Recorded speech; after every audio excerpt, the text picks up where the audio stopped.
In Chapter 6, we begin to see a slow but steady influx of Americans coming into California.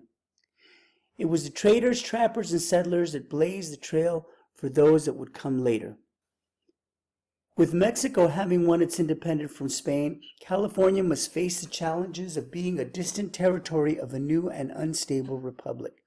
California was very isolated from the rest of the country and was dealing with numerous issues, including secularization and a difficult-to-control population.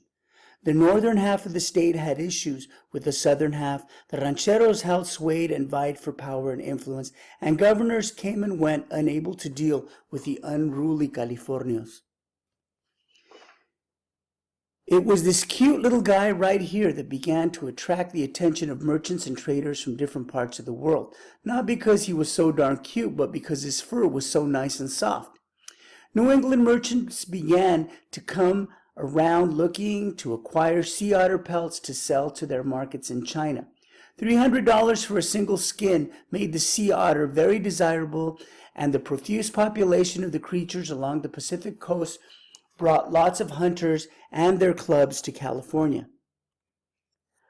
Under Spanish rule, it was forbidden to trade with foreigners. Foreigners were also not allowed to hunt in California. They weren't very successful at keeping them out. The New England traders were more successful than the Russians or the British.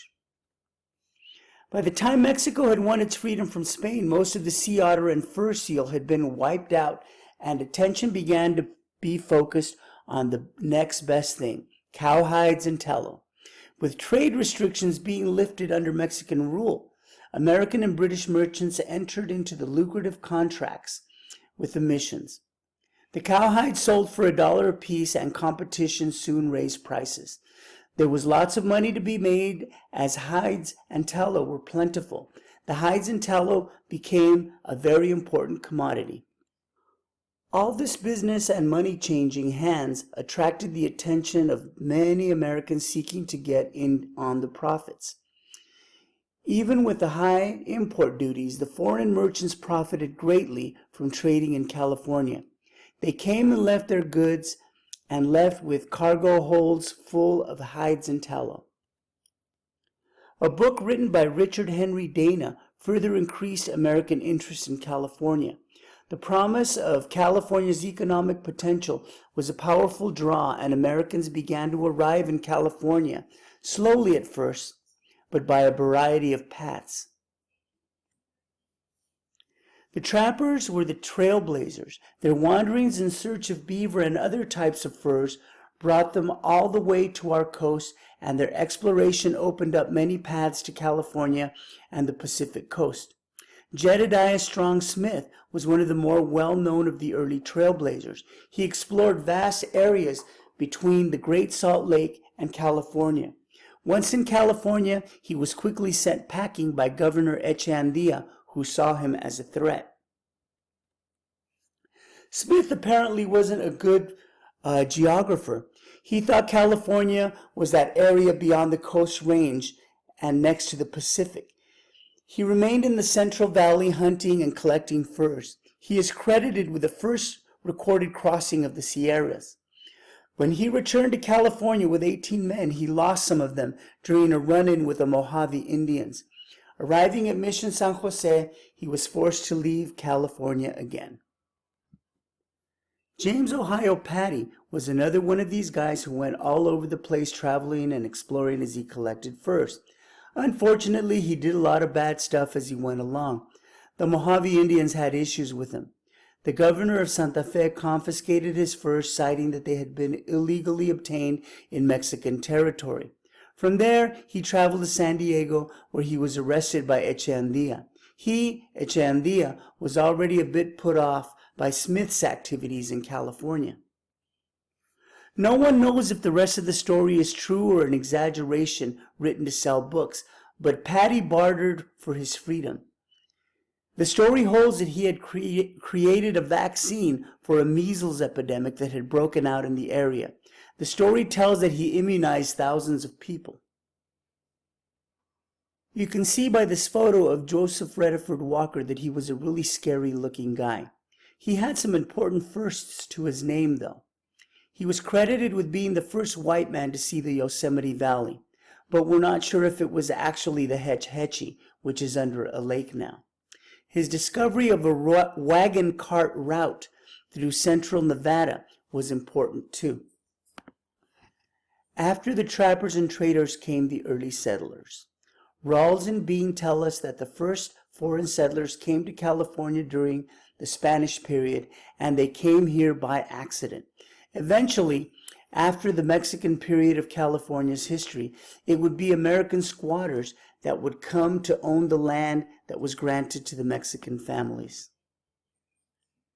Joseph Chapman was the first American settler to arrive in California, apparently against his will. Lots more would come and begin to build successful businesses as merchants and traders. All of the men you see pictured here came to California and established themselves as successful merchants and prosperous landowners. They were known as Dons, a title of respect among Mexicans of California and Mexico. The first marriage between Americans in California had to be performed offshore since it was a Protestant ceremony and not legal in California at the time. Thomas Larkin's wife was the first American woman to live in California. She must have had quite a dance card. Lots of Americans came by sea, but many did come overland as well. While most chose to settle along the coast, John Marsh settled inland and became the first successful ranchero in the Central Valley.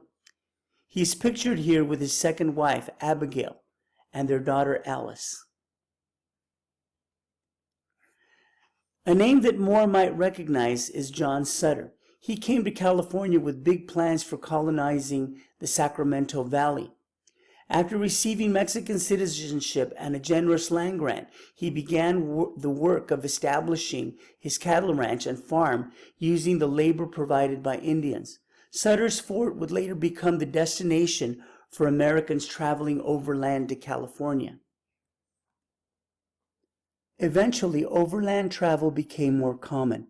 The lure of land in California drew people in droves. They organized themselves into large parties and traveled in wagon trains across the continent on the hazardous journey west. Independence, Missouri served as the starting point for many of these parties. The Bidwell-Bartleson Party was the first in 1841. They were lured by encouraging words written of John Marsh and others promising prosperity in California. Many of the travelers were discouraged by stories in the papers that painted a different picture of California than did Marsh in his letters. They feared a hostile Mexican governor. Those that chose to continue west went under the leadership of John Bidwell. With the maps being so accurate, many of the immigrants went on to Oregon, following the Oregon Trail, when the time came to venture out towards California across the Great Basin. Some went back to Missouri. The rest managed to continue and found the Humboldt River. After numerous hardships, which included the need to abandon their wagons, they finally found their way across the Sierra Nevada and arrived at Marsh's Ranch in November 4th of 1841. Overland travel became more common in 1845. Lansford Hastings was instrumental in attracting immigrants with the publication of his Immigrant's Guide. The Grigsby I Group was the largest to make the trip with more than 100 members. Other groups were not so fortunate. The Donner Party, following Hastings' guide, found disaster on their journey west. After enduring numerous setbacks and hardships along the way, they found themselves at the foot of the Sierra Nevada as winter was setting in. On November 2nd of 1846, they stopped to rest just short of the summit of the Sierras and found themselves stranded by a severe snowstorm that blocked the pass. They were forced to stay until February near Donner Lake, with many surviving only by eating the flesh of the dead. It was really the gold rush that brought significant numbers of Americans to California. Rawls and Bean tell us that Texas and Oregon were a bigger draw, but many did come before the gold rush. and those who found it unwelcoming went north to Oregon or simply returned to the States.